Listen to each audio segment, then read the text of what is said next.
இன்றைக்கு என்னோடு கூட எரேமியா 24 அதிகாரத்தை திருப்பிக் கொள்ளலாம். எரேமியா 24 அதிகாரம்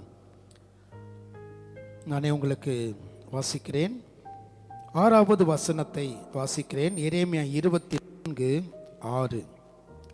அவர்களுக்கு நன்மை உண்டாக நான் என் கண்களை அவர்கள் மேல் வைத்து அவர்களை இந்த தேசத்துக்கு திரும்ப வர பண்ணி அவர்களை கட்டுவேன், அவர்களை இடிக்க மாட்டேன், அவர்களை நாட்டுவேன், அவர்களை பிடுங்க மாட்டேன்.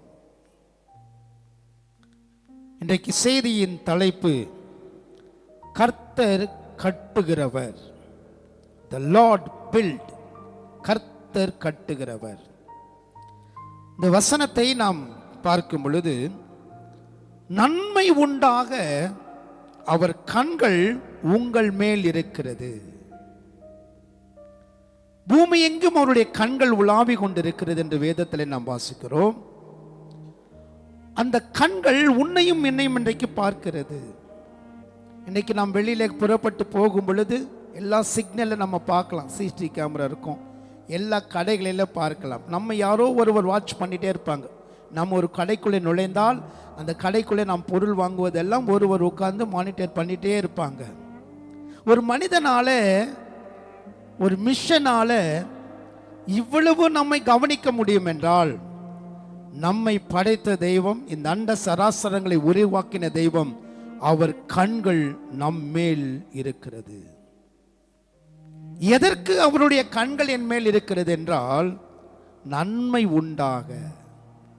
சில கண்கள் நமக்கு தீமை உண்டாக பார்க்கும், சில கண்கள் நமக்கு தீமை நடக்க வேண்டும் என்று காத்து கொண்டிருக்கிற பார்த்திருப்பார்கள். ஆனால் கர்த்தருடைய கண்கள் மாத்திரம் உனக்கு நன்மையை, தீமையாய் இருக்கிற சூழ்நிலைகள் எல்லாம் நீ கடந்து வந்து கொண்டிருக்கிறாய், மறுபடியும் தீமையிலிருந்து உன்னை நன்மைக்கு கொண்டு வர அவர் கண்கள் உன்னை பார்க்கிறது. இன்னைக்கு ஒருவேளை தீமையின் பாதையில் நாம் போய் கொண்டிருக்கலாம். என்னை சுற்றிலும் தீமைகள் தான் நடந்து கொண்டிருக்கு, அதை தான் என் கண்ணே பார்க்குதுன்னு நினைக்கிற ஒன்றைக்கு கர்த்தர் சொல்லுகிறார், உன் கண்கள் நன்மையை காணும். அதற்கு அவர் செய்கிற காரியங்கள் அவர் சொல்லுகிறார், கட்டுவேன். 3 காரியங்கள், நேரம் இருந்தால் 3ஐ சொல்லுவேன், இல்லை என்றால் 2 காரியங்களை நான் முடிக்க விரும்புகிறேன். 1, பாழானவைகளை கட்டுகிறார், பாழானவைகளை கட்டுகிறார். 2வது, பரிதாப நிலையில் உள்ளவர்களை கட்டுகிறார், பரிதாப நிலையில் உள்ளவர்களை கட்டுகிறார். 3வது, பரிசுத்த சபையை கட்டுகிறார். அல்லேலூயா. இப்பொழுது நாம் வாசிக்க கேட்கலாம். எசேக்கியேல் 36 அதிகாரத்துக்கு நேராய் திருப்பிக் கொள்ளலாம். கர்த்தர் கட்டுகிறவர். எசேக்கியேல் 36:36 இவ்விதமாய் சொல்கிறது.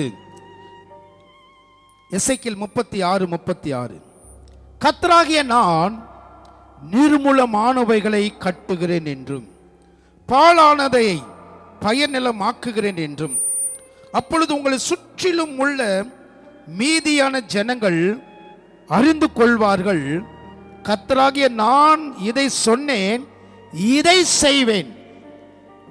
பாஸ்டம் ஒரு காரியம் இதை செய்வேன், இதை செய்வேன் கேட்டீங்கல்ல, இதை செய்வேன். I will do it.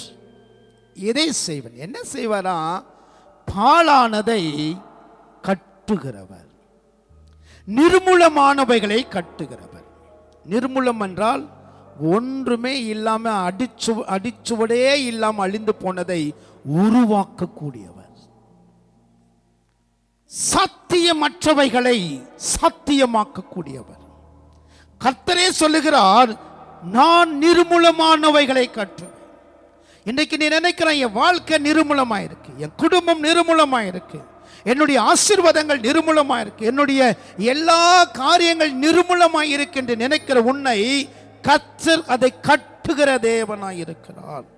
அதை கட்டி 35ஆம் வசனம் சொல்கிறது, அது எப்படி கட்டுகிறார்? பாழாய் கிடந்த இத்தேசம் ஏதேன் தோட்டம் போல மாற்றும். இன்னைக்கு உன் வாழ்க்கை வனாந்தரமா இருக்கலாம். இன்னைக்கு உன் வாழ்க்கையில வெறுமையா இருக்கலாம். இன்னைக்கு உன் வாழ்க்கையில நீ அங்கலாய்த்து கொண்டிருக்கலாம். அந்த வெறுமையான நிலத்தை தோட்டம் போல மாற்றானால முடியும். ஒரு காலத்தில் நீ தோட்டமா இருந்திருக்கலாம், ஒரு காலத்தில் செழிப்பா இருந்திருக்கலாம், ஒரு காலத்தில் எல்லா ஆசீர்வாதத்தோடு இருந்திருக்கலாம். இன்றைக்கு பாழான நிலத்தில் விழுந்த உன்னை மறுபடியும் தோட்டத்திற்கு கொண்டு வர விரும்புகிறாள். அது எந்த தோட்டம் என்றால் ஏதேன் தோட்டம் போல மாறுவாய். நீ இழந்த ஆசீர்வாதம், நீ இழந்த உறவு, நீ இழந்த ஐக்கியத்தை, நீ இழந்த அந்த சத்தத்தை மறுபடியும் நீ பெற்றுக்கொள்ள பாழான உன்னை நான் கட்டி மறுபடியும் உன்னை தோட்டமாய் மாற்றுவேன். நிர்மூலமானவைகளை கட்டுவான். நெகேமியா 1ஆம் அதிகாரம் 3ஆம் வசனம் இவ்விதமா இருக்கு. நெகேமியா 1ஆம் அதிகாரம், நிர்மூலமானவைகளை அவர் கட்டுகிற தேவனா இருக்கிறார். நெகேமியா ஒரு முறை தான் அரண்மனையில் இருக்கும் பொழுது ஒரு கூட்டம் அவரை தேடி வந்தார்கள். அவர்கள் சொல்லுகிறார்கள், 3ஆம் வசனம், 1ஆம் அதிகாரம் 3ஆம் வசனம், அதற்கு அவர்கள் சிறையிருப்பில் மீதி இருந்தவர்கள் அந்த தேசத்திலே மகா தீங்கையும் நீந்தையும் அனுபவிக்கிறார்கள். எருசலேமின் அலங்கம் இடிப்பட்டதும் அதன் வாசல்கள் அக்னினால் சுட்டரிக்கப்படும். எருசலேம் என்றால் சமாதானம், எருசலேம் என்றால் கர்த்தருடைய நகரம். ஆனால் இன்றைக்கு அந்த நகரம் எரிக்கப்பட்டிருக்கு, அந்த நகரம் சுட்டரிக்கப்பட்டிருக்கு. எருசலேம் என்றால் நாம் தான், எருசலேம் என்றால் நம்முடைய வீடு தான். இன்னைக்கு நம்முடைய குடும்பங்கள் இன்னைக்கு சுட்டரிக்கப்பட்டு எரிக்கப்பட்ட நிலையில் இருக்கலாம். அந்த ஒரு கூட்டம் வந்து சொல்லுகிறார்கள், நெகேமியாவே, நம்முடைய உறவுகள், நம்முடைய இன மக்கள், நம்முடைய ஜனங்கள் இன்னைக்கு எரிந்த நிலையிலே காணப்படுகிறார்கள். நீங்க வந்து பார்த்தீங்கன்னா இப்ப எருசலேம் மாதிரியே இல்லை. அது எங்க பார்த்தாலும் புகையா எழும்புகிறது, எங்க பார்த்தாலும் கிடைக்கிறது, எங்க பார்த்தாலும் அதுல ஒரு மனிதன் வாழக்கூடிய நிலையில இல்லை என்று சொல்கிறார்கள். ஒரு எருசலேம் சமாதானமாக இருந்தது, ஒரு காலத்தில் எருசலேம் ஆசீர்வாதமாக இருந்தது, ஒரு காலத்தில் எருசலேம் நிம்மதியாக இருந்தது. இன்றைக்கோ எருசலேம் பாழாய் போயிருக்கு, எருசலேமில் புகை எழும்பி கொண்டிருக்கு, எருசலேமில் வாழ முடியாமல் இருக்கிறார். நெகேமியா கேட்கிறார், நான் என்ன செய்ய வேண்டும்? உடனே நெகேமியா உபவாசம் போட்டு ஜெபிக்கிறார். இன்னைக்கு உன் வீட்டில் இன்னைக்கு அந்த நிலைமை இருக்கா? எரிந்த நிலைமை, சுட்டரித்த நிலைமை, ஒன்றுமே இல்லாம ஏதோ ஒரு துக்கம் நிறைந்து இருள் நிறைந்திருக்கிற நம்முடைய வீடுகளிலே இன்றைக்கு நீ உபவாசம் போட்டு நீ ஜெபிக்கும் பொழுது என் வேதம் சொல்லுது, நெகேமியா 4ஆம் அதிகாரம் 2ஆம் வசனம் சொல்கிறது, மண் மேடுகளான கற்களுக்கு உயிர் கொடுப்பார்களோ என்று தன் சகோதரருக்கு சமாரியாவின் சேனைக்கு முன்பாய் சொன்னான். சிலர் பரியாசம் பண்ணுவாங்க, சிலர் தூட்டி திரிவாங்க, இவங்கெல்லாம் மறுபடியும் எழும்ப முடியாது, இந்த குடும்பம் மறுபடியும் தலை நிமிர்ந்து வாழ முடியாது, இவர்கள் மறுபடியும் நல்ல நிலைமைக்கு வர முடியாது என்று நினைத்து மற்றவர்கள் பேசலாம். சொல்லுவாங்க, எந்த கல் எரிந்து போனதோ, எந்த கல் மத்தியில் அவர்கள் சுட்டரிக்கப்பட்ட நிலையில் இருக்க, இப்ப அந்த கல்களை கட்ட விரும்புகிறான். அல்லேலூயா. அப்ப பார்த்து சொல்றாங்க, இந்த கல்லுக்கெல்லாம் உயிர் கொடுப்பாங்களா? நம்ம விழுந்து எழும்பும் பொழுது இனி மறுபடியும் அவங்க நிற்பாங்களா அப்படின்னு கேட்பாங்க இல்லையா? அவங்களுக்கு தான் பதில் இங்கே வைத்திருக்கிறார். அந்த கல்லுகளை மறுபடியும் உயிர்ப்பிக்க என் கர்த்தரால முடியும். உன் குடும்பத்தை உயிர்ப்பிக்க கர்த்தரால முடியும், உன் வாழ்க்கையை உயிர்ப்பிக்க கர்த்தரால முடியும், உன்னுடைய பிள்ளைகளை உயிர்ப்பிக்க அவரால் முடியும், உன் வேலையை உயிர்ப்பிக்க அவரால் முடியும், உன் சரீரத்தை உயிர்ப்பிக்க அவரால் முடியும். இதெல்லாம் உயிரடையுமா என்று கர்த்தரே எசேக்கியாவுக்கு கேட்டார். ஆண்டவரே, அது உமக்கு தெரியும்பா, எல்லா உலர்ந்த எலும்பு இருக்கிற எல்லா எலும்புகள் ஒரு சேனையாய் மாறும் என்றால் இன்னைக்கு பாழாய் கிடந்திருக்கிற உன் வாழ்க்கை, சிதறி போயிருக்கிற உன் குடும்பம் இன்னைக்கு மறுபடியும் ஒரு சேனையாய் கர்த்தர் நிற்க வைத்து அலங்கரிப்பார். கைகளை தட்டி கர்த்தரை நாம் மகிமைப்படுத்துவோம். நல்ல சத்தமா அவர் கண்கள் உன்மேல் இருக்கிறது, அவர் கண்கள் நம்மேல் இருக்கிறது. சுற்றிலும் இருக்கிற ஜனங்கள் பார்ப்பார்கள், உன்னை சுற்றிலும் இருக்கிற ஜனங்கள் பார்ப்பார்கள், நீ உயிரடைவாயா, மறுபடியும் எழும்புவாயா, நிற்பாயா என்று பார்ப்பார்கள். அவர்களுக்கு முன்பாக தான் கர்த்தர் சொல்றார், உன் சத்துருக்களுக்கு முன்பாக ஒரு பந்தி ஆயத்தப்படுத்தி உன் தலையை எண்ணெயால் அபிஷேகிப்பேன். 52 நாளில் அலங்கத்தை கட்டி முடித்தார்கள். நெகேமியா 6:15 சொல்கிறது 52 நாளிலே. இன்றிலிருந்து கர்த்தருக்கு சொல்லுகிறார், சில காரியங்களை இடிந்து போய் எரிந்து சாம்பலா இருக்கிறவைகளை நான் திரும்பவும் எடுப்பித்து கட்டுவேன். திரும்ப கட்டுவேன். நீ கட்டப்படுவாய். நீ கைவிடப்பட்டவள் அல்ல, கைவிடப்பட்டவன் அல்ல.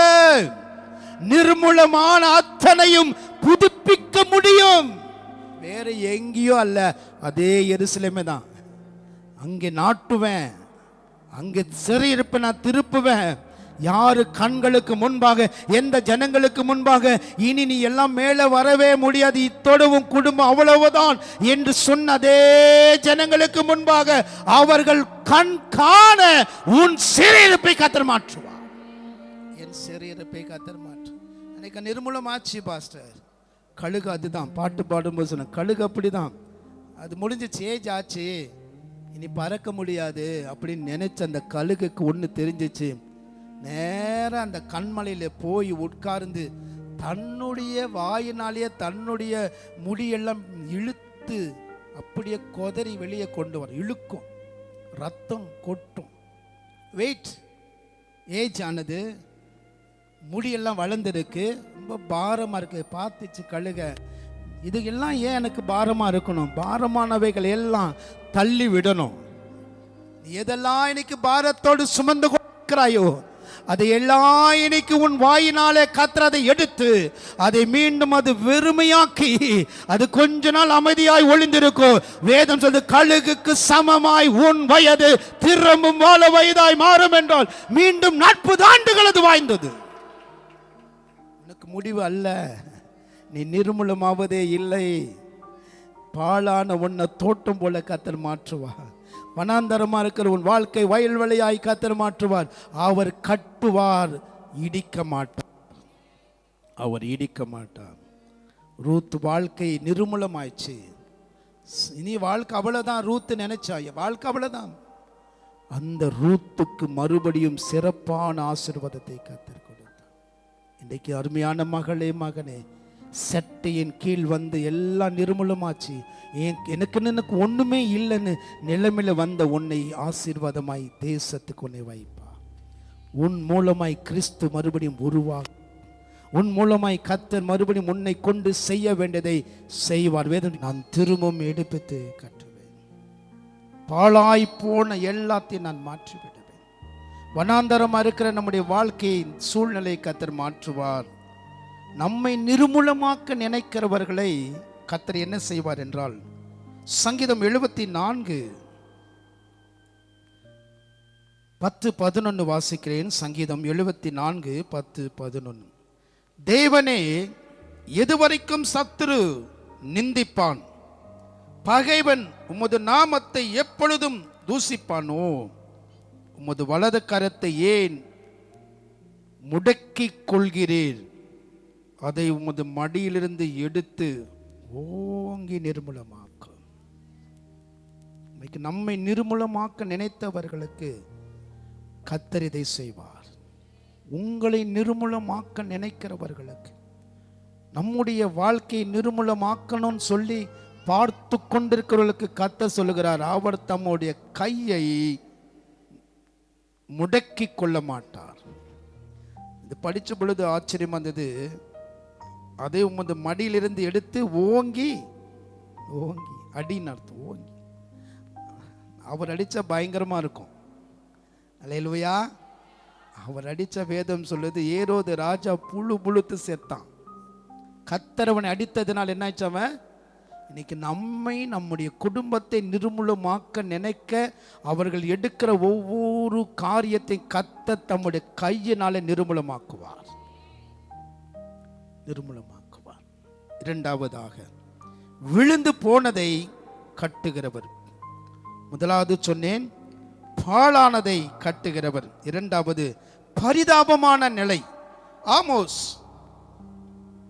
9ஆம் அதிகாரம், ஆமோஸ் 9ஆம் அதிகாரம் 12வது வசனத்தை வாசிக்கிறேன். அந்நாளிலே விழுந்து போன தாவீதின் கூடாரத்தை நான் திரும்பவும் எடுப்பித்து அதன் திறப்புகளை அடைத்து அதில் பாழாய் போனதை சீர்படுத்தி பூர்வ நாட்களில் இருந்தது போல அதை ஸ்தாபிப்பேன் என்று இதை செய்கிற கர்த்தர். நம் ஃபர்ஸ்ட் எசேக்கியேல் 36:36 இதை செய்கிற கர்த்தர். இங்க இரண்டாவது வாசிக்கிறோம், இதை செய்கிற கர்த்தர் என்ன செய்கிறார்? நம்முடைய பரிதாபமான சூழ்நிலையை பார்க்கிறவர். ஒரு வீடு விழுந்து போனா, ஒரு வீடு இடிந்து போனால், மற்றவர்களுக்கு அந்த வீடு கட்டாம ரொம்ப வருஷமா நாம் இருந்தா நம்முடைய வீட்டை பார்த்து நிறைய பேர் என்ன பண்ணுவாங்க? பரிதாபப்படுவார்கள். பரிதாபமா இருக்கும், அந்த வீடே பரிதாபமா இருக்கும். எல்லா வீடு கட்டப்பட்டிருக்கு, ஒரு வீடு மாத்திரம் கட்டப்படாம இருந்தா, ஒரு வீடு உடைஞ்சிருந்தா, ஒரு வீடு சாய்ந்திருந்தால் மற்றவர்கள் பார்வை எல்லாம் அது மேலதான் இருக்கும்.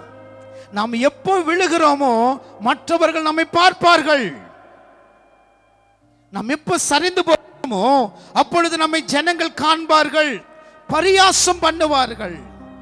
பரிதாபமான நிலையை பார்த்து விசாரிக்கிறவர்களை காட்டிலும் பரியாசம் பண்ணுகிறவர்கள் தான் ஏராளம். நல்லது, அப்படி பரியாசம் பண்ணாதான் கர்த்தருக்காக நம்ம நிற்க முடியும். அல்லேலூயா. இன்னைக்கு உன்னுடைய வாழ்க்கை பார்த்து சிரிக்கிறவங்க ஒரு நாள் அதை பார்த்து பொறாமைப்படுற அளவுக்கு என் கர்த்தர் மாற்றுவா. பரியாசம் பண்ணுறது நல்லதுதான். அவங்க பரியாசம் பண்ண பண்ண நமக்கு ஏதோ ஒன்று கர்த்தர் செய்வார். அது கேட்டால் உள்ள உடையும்ல, அப்போ ஜெபம் பண்ண ஆரம்பிப்போம் இல்லையா, அப்போ கர்த்தர் மாற்றுவார். அந்த பரிதாப நிலை நிறைந்த வீட்டை மீண்டும் நிற்க வைப்பார். நம்முடைய வீடு நிற்கும், நம்முடைய வாழ்க்கை நிற்கும். எப்படி நிற்குமா? பூர்வ நாட்களிலே இருந்தது போல, முன்ன இருந்தது போல அதை அப்படியே ஸ்தாபிப்பேன், நாட்டுவேன். தேவ பிள்ளையே, விழுந்து போனவர்களை கர்த்தர் தூக்கி நிற்பார். யோனா 1ஆம் அதிகாரத்தில் நீங்கள் வீட்டில் யோனா அதிகாரத்தை முழுவதும் வாசித்தீங்கன்னா 15ஆம் வசனம் 17வது வசனம் சொல்லுகிறது, யோனாவை சமுத்திரத்தில் தள்ளினார்கள், விழுந்தான். அவங்க எல்லாம் யோசிக்கிறாங்க, யோ இவனை நான் எப்படி சமுத்திரத்தில் தள்ளுறது, இவனை எங்க கையால் எப்படி இவனை கொள்ளுதுன்னு யோசித்தாங்க. ஆனாலும் வேற வழி இல்லை, அவங்க எல்லாரும் சேர்ந்து யோனா சமுத்திரத்தில் போட்டார்கள். இருக்கு வசனம் அப்படி, சமுத்திரத்தில் போட்டார்கள், விழுந்துட்டான். யோனா நினைச்சிருப்பான், இனி என் வாழ்க்கை மீனுக்கு தான் இரையாகும். நீ நினைக்கலாம், இன்னைக்கு எந்த பிரச்சனையில போறேன், அந்த பிரச்சனையில நீ அதில் அகப்பட்டு சாவதில்லை. அந்த பிரச்சனையில் நடுவில் உனக்கு ஒரு அற்புதத்தை கர்த்தர் வைத்திருக்கிறார். கைகளை தடி கர்த்தரை மகிமைப்படுத்துவோம். எந்த மீனுக்கு இரையாவ நினைத்தானோ அதே மீனை வைத்து கர்த்தர் காப்பாற்றினார்.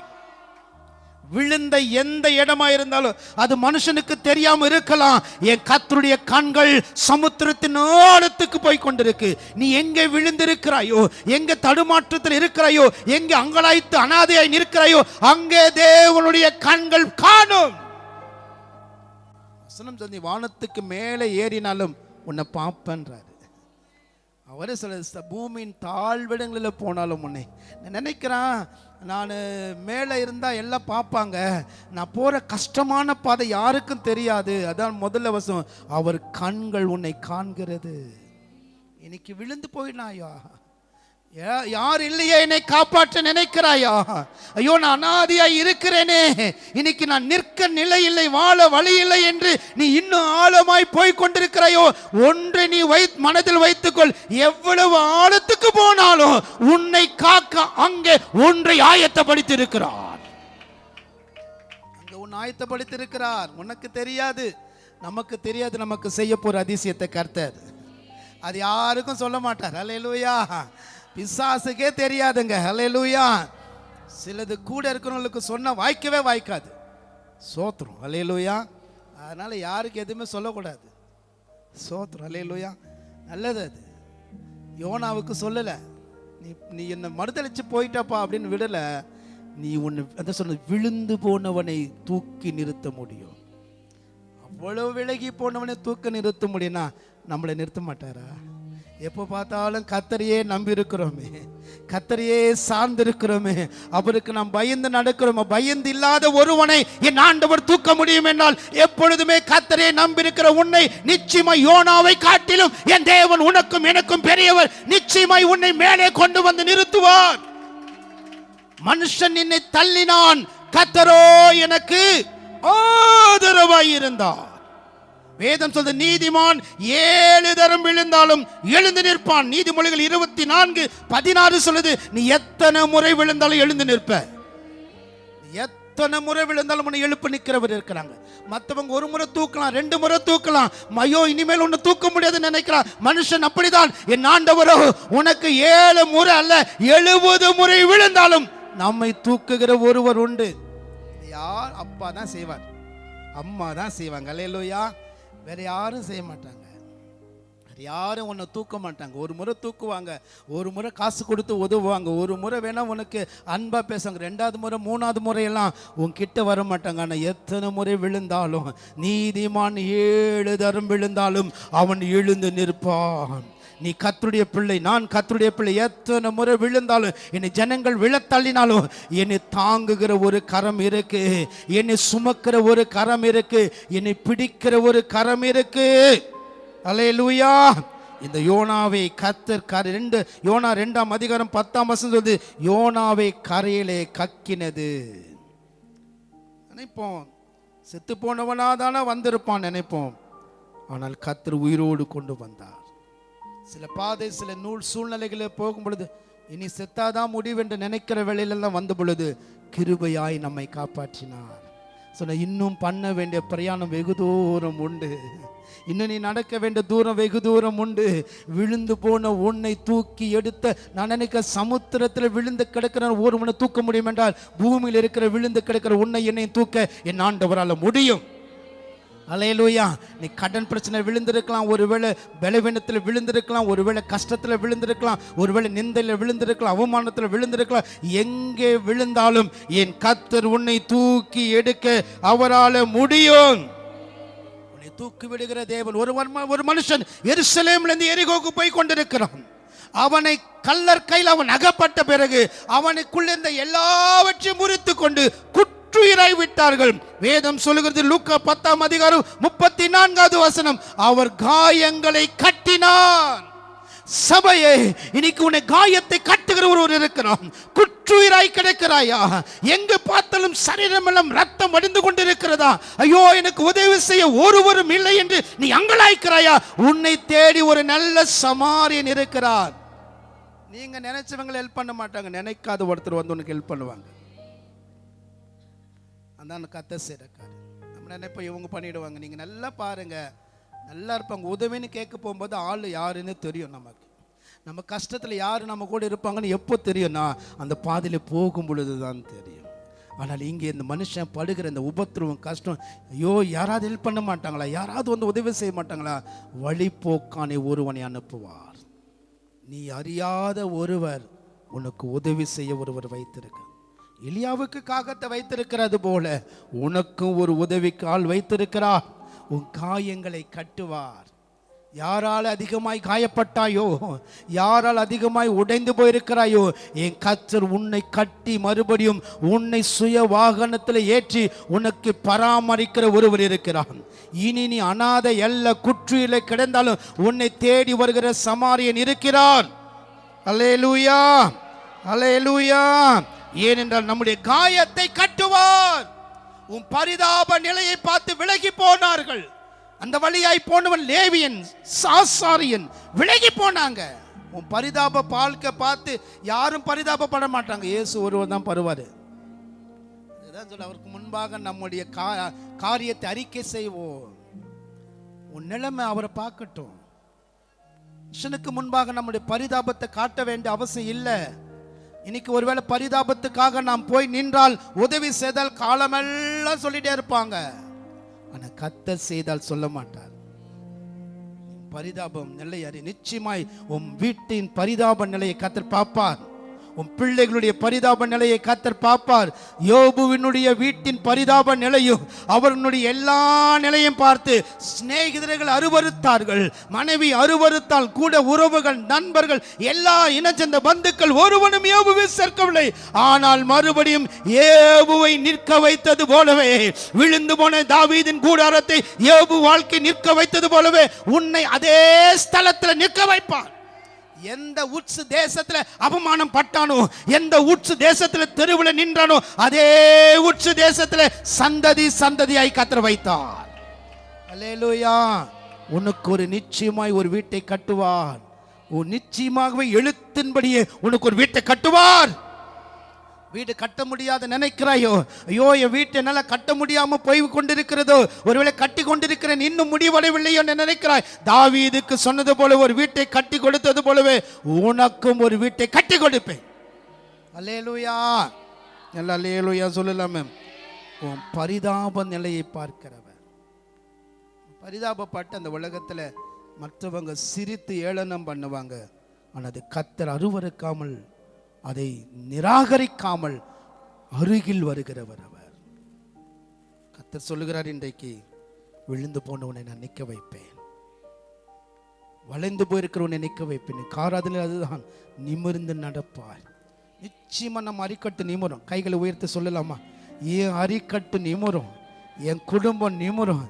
யார் என்னை வெட்ட வெட்ட வெட்ட நினைத்தாலும் என்னை அவர் வளர்த்து கொண்டே இருப்பார். நிச்சயமாய் யோசேபின் தேவன் என்னுடைய தேவன், என் அரிக்கட்டு நிமிரும். கைகளை தட்டி கர்த்தரை நாம் மகிமைப்படுத்துவோம். அல்லேலூயா, அல்லேலூயா. பரிதாப நிலையை பார்க்கிறவர். ஆமென். இன்னைக்கு உன் பரிதாப நிலையை அவர் பார்க்கட்டும். எந்த பரிதாபத்தோடு இங்க வந்து உட்கார்ந்து இருக்கிறேன்னு தெரியல. ஏதோ பரிதாப நிலையில பறிகொடுத்து போய் வந்திருக்கிறாயோ, உன்னை பலப்படுத்தி சகாயம் பண்ணி நீதியின் வலது கரத்தினால தாங்கி உனக்கு துணை நிற்கிறவர் சொல்லுகிறார், இதை நான் செய்வேன், இதை நான் செய்வேன். ஆமோஸ் அதே 9ஆம் அதிகாரத்தில் வசனம் இருக்குது, 14ஆம் வசனம் இருக்குது. என் ஜனமாகி இஸ்ரவேலின் சிறையிருப்பை திருப்புவேன், அவர்கள் பாழான நகரங்களை கட்டி. ஏதோ உன்னை நீ கட்டணும். என்ன கட்ட போறேன்னு தெரியல, எது நீ கட்டணும்னு வந்திருக்கிறன்னு தெரியல. நீ கட்டுவாய். ஏதோ வீடு கட்டணுமா, இல்லை கடன் எல்லாம் கட்டி முடிக்கணுமா, ஏதோ ஒன்று கட்டணுமா, உன் பிள்ளைங்களுக்கு ஏதோ ஒரு கட்டி முடிக்கணுமா, கர்த்தர் நிச்சயமாய் கட்டி முடிப்பார். பாழானதை கட்டுவார், பரிதாப நிலையில் இருக்கிற நம்மை கட்டுவார். ஏதோ ஒன்று உங்களை கட்டி தான் அனுப்புவார். நசில் கொண்டதை, ஊனமுள்ளதை ஒரு மேய்ப்பன் கட்டி அதை குணப்படுத்த முடியும்னா நம்மையும் குணப்படுத்துவார். இன்னைக்கு ஏதோ ஒரு சூழ்நிலையில் நீ உடைந்து போய் இங்க வந்திருக்கிறாய், ஒட்ட வைக்க முடியாத நிலையில நீ இருக்கிறாயோ, இன்னைக்கு ஒன்று ஒட்ட வைத்து அனுப்புவார். வாழ்க்கையில் ஏதோ ஒன்று தடுமாறி கொண்டிருக்கிற உன்னுக்கு ஏதோ ஒரு ஊன்றுகோலோடு நீ வந்திருக்கலாம், சப்போர்ட்டோடு வந்திருக்கலாம். சொன்னது அந்த ஊன்றுகோல உனக்கு தேவையில்லை, நானே உனக்கு உதவியா இருப்பேன். உனக்கு யாரும் சப்போர்ட் தேவையில்லை, யாருடைய ஊன்றுகோல் உனக்கு தேவையில்லை. நான் உன் கூட இருக்கிறேன், என் பலமும் கூட இருக்கும், என் சமூகமும் கூட இருக்கும். பெருவெள்ளம் வந்து காற்றடித்ததன் மேல் மோதியும் அது விழாது, ஏனெனில் அந்த வீடு கிறிஸ்து என்கிற கண்மலையின் மேல் கட்டப்பட்டிருக்கு. இனி தள்ளாடுவது இல்லை, இனி உன்னை யாரும் தள்ளவே முடியாது. இது வரைக்கும் தள்ளி உன்னை விழப்பண்ணலாம், விழுந்த உன்னை எழுந்து நிமிர்ந்து நிற்க பண்ணுகிறவர் அவர்.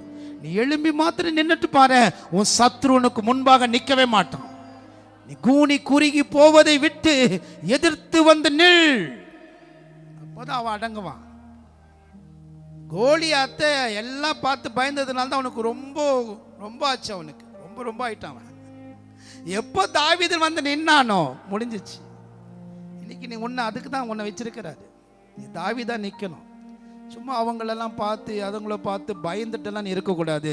உனக்குள்ள இருக்கிறவர் பெரியவன். நீங்க வந்தால் தான் அவன் அடங்குவான், நீ எழும்புனதான் அவனுக்கு அவன் அடங்குவான். சில வேளையில் பேசுனாதான் பாஸ்டர் அடங்குவான். நீ பேசவே தலை நின்னால் அடங்கும்.